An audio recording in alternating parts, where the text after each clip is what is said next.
hadiah 3 kilogram. Nurul aja bisa nyekolahin adiknya dengan hasil kerja kerasnya. Masa sih kita nggak bisa nyekolahin mulut kita sendiri?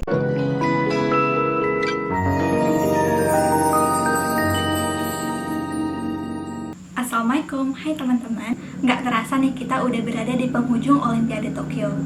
Bicara tentang Olimpiade Tokyo, sepertinya nih kurang lengkap kalau kita nggak ngebahas tentang perempuan-perempuan hebat yang mewakili negaranya masing-masing.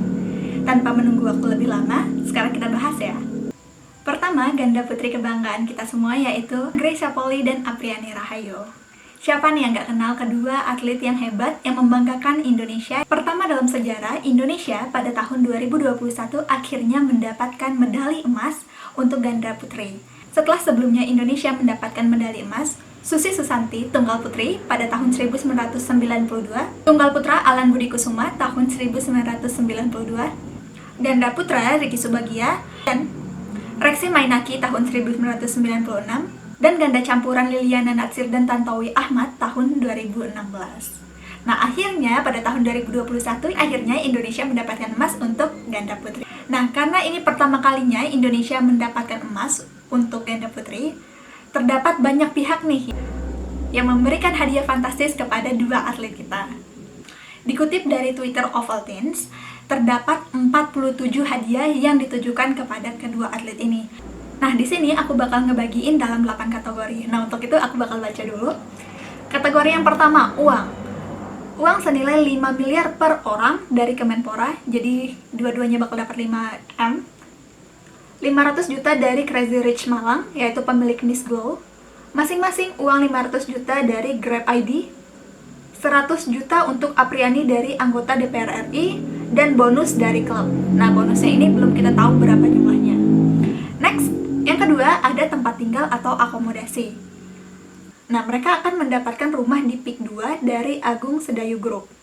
Terdapat juga 3 unit apartemen, rumah di PIK dari PBSI, tanah, rumah, dan 5 ekor sapi dari Bupati Konawe untuk Apriani.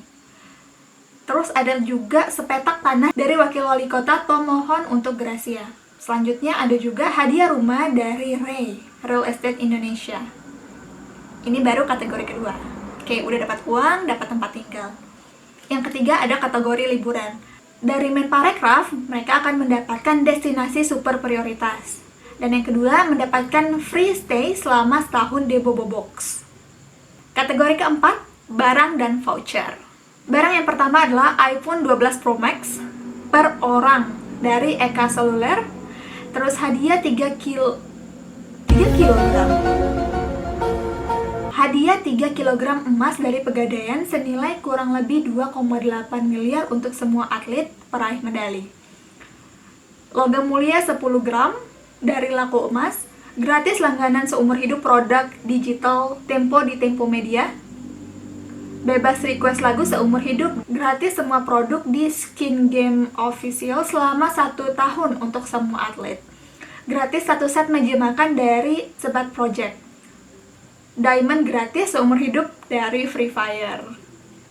Total 1M Shopee Pay untuk 77 kontingen Indonesia. Jadi per orang sekitar 12 juta.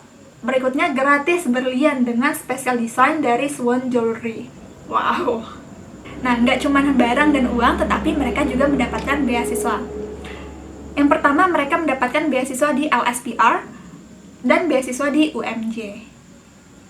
Selanjutnya ada bisnis dan investasi. Nah, jadi kedua atlet kita ini bakal mendapat gerai bakso aci dari Arif Muhammad, terus outlet Estah, hadiah saham dari Ajaib, ratusan juta dana investasi dari IPOT, reksadana senilai 300 juta dari OVO ID dan Barik Sakom. Tidak hanya sampai di situ, mereka juga akan mendapatkan makanan dan minuman.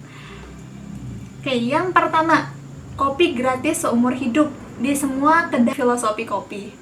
Makan gratis selama 3 tahun di Lawless, boba gratis seumur hidup di The Boba Time, gratis makan selama 2 tahun di Warpopski, gratis makan selama setahun di Boga Group, gratis semua menu di Studio Coffee selama sebulan, gratis makan di Cilok Sajet selama seumur hidup, burger gratis seumur hidup dari Burger Bangor, gratis es krim selama setahun dari Walls. Ini untuk semua atlet peraih medali. Terus gratis kerupuk udang juga dan sambal Vina seumur hidup. Kategori terakhir ada kecantikan dan kesehatan. Di sini mereka akan mendapatkan free perawatan di semua klinik Dr. Richard selama seumur hidup, produk gratis dari Elsa Skin selama seumur hidup, 1 tahun perawatan gigi gratis di Saphir Dental Aesthetic, gratis paket perawatan gigi premium seumur hidup dari RSG Mercy, free treatment mani-pedi selama setahun di Neurolab, gratis serum seumur hidup di White Lab ID, skincare dan treatment gratis di Jago ID. Wow. Oke, kalau kita jadi kedua atlet ini kayaknya bukan galau lagi kita mau beli makan apa ya, tetapi kita mau makan gratis di mana ya besok?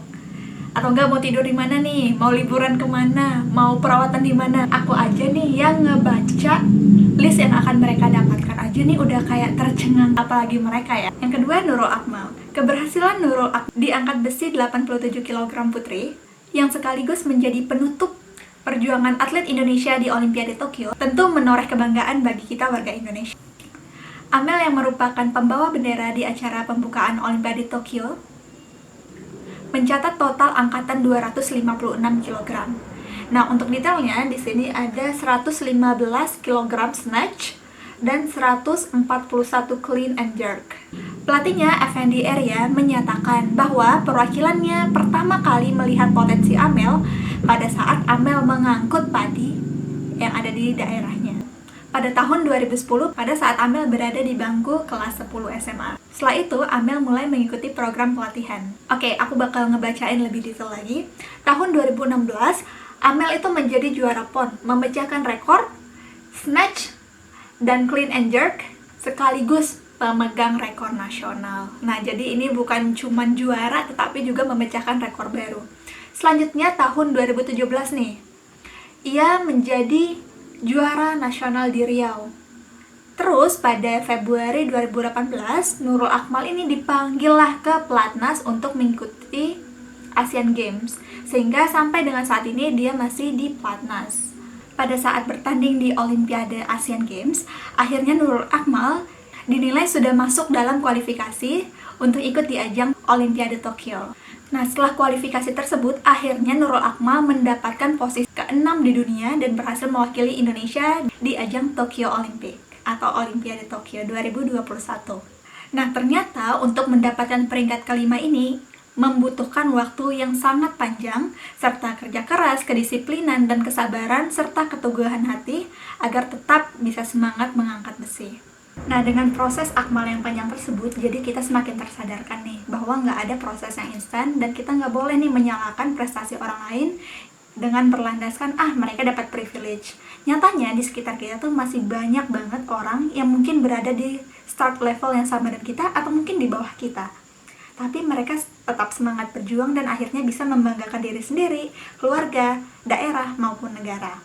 Sayangnya, di balik prestasi yang gemilang ini masih aja nih ada orang yang melakukan body shaming. Jadi klip omongan tersebut nggak akan aku share di sini karena itu emang nggak pantas untuk disebarluaskan. Nah, kita nggak boleh insecure ya sama orang yang udah berada di puncak.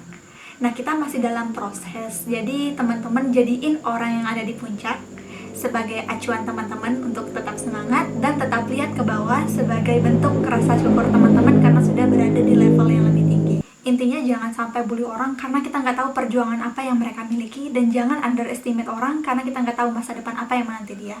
Untuk Mbak Nurul sendiri, aku ngerasa tuh dia itu sangat bijaksana dan fokus terhadap apa yang dia inginkan. Jadi dia nggak mau nih fokusnya terbagi dengan cemooh dari orang-orang, dan dia fokus aja untuk berlari dan semakin berkembang untuk kejuaraan berikutnya. Nah, untuk Mbak Nurul emang sangat bijak. Tapi untuk kamu yang kemarin nyeletuk, memuji dengan kalimat yang bertolak belakang dengan fakta, itu namanya sarkas, bukan pujian. Dan itu nggak lucu.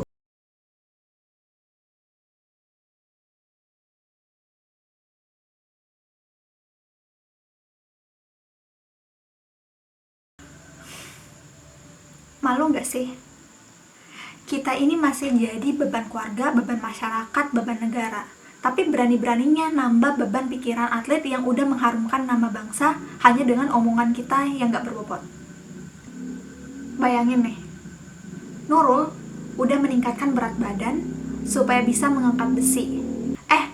Malah mentalnya dilemahin sama omongan kamu yang dianggap bercandaan. Nurul aja bisa nyekolahin adiknya dengan hasil kerja kerasnya.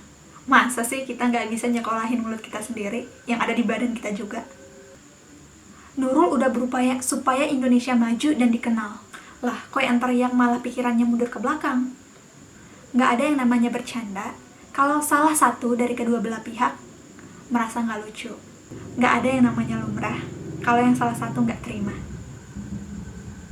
Jangan lupa di like, comment, share, and subscribe.